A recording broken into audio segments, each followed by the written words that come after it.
Let's get into something more advanced. In this lesson, you will learn about parent controls. And by the end of this lesson, you will be able to identify controls by their parent control. You will learn what a parent control is, why it is relevant in Tosca, where you can find it, and how you can identify control utilizing its parent control. So far, you've learned to identify a control by its own properties and by an anchor control. But it is also possible to identify a control using its parent control. Simply put, the parent control is the control that is higher up in the object tree and within which the control that we actually want to use is located. You can use tables and containers as parent controls, for example. Parent controls allow us to identify objects that were previously not uniquely identifiable or unidentifiable entirely based on their technical properties alone. An example may be that we have multiple controls that may have the same properties but are located in different sections of our SUT. So, by identifying which section of the SUT the control is found in, Tosca can uniquely identify that control. Let's take a look at the home page of the demo workshop. We have two menus containing the shopping categories, on the left and the top of the page.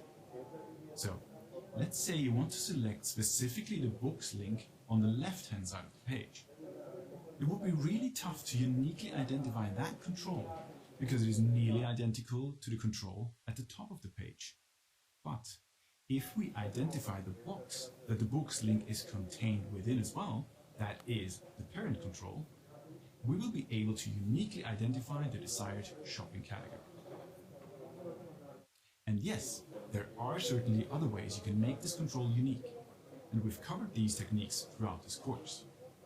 However, in this lesson, we're going to use the example with the control books and show you how to identify this control by a parent control, so that you can compare different identification techniques and decide for yourself when best to use them. But before diving into the example, let's talk about where you can manage parent controls. Parent controls are normally managed within the XScan in Tosca. When looking at the control tree and expanding the filter, you can easily find the parent that the control that you're trying to identify is nested under. Once you've identified which parent control you would like to use, you will need to make that control uniquely identifiable as well. Alright, so let's hop back into the demo workshop and we'll show you an example of how to identify by parent.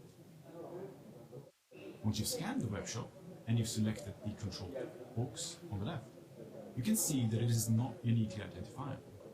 And no matter how many technical properties you select, it still doesn't become unique. But instead, you can drag out the filter bar to display additional controls in the tree. If you go 3 controls above the books link, there is a div. And this div contains all the product links in the menu on the left of the page. If you select it, the books link will now become uniquely identifiable, because Tosca is now looking for a books link that is specifically located within that div. So, we've mentioned the term div here a couple of times, and you might be wondering what that is. Div is short for division, and is a type of object used by programmers on web pages to segment the page into different sections. Divs can be very handy when steering web pages with Tosca, because they often group similar controls together. But don't worry, you don't really need to know anything technical about divs, but feel free to use them to your advantage when using Tosca with web pages. Congratulations, we've arrived at the end of the lesson, and now you're able to identify controls by parent.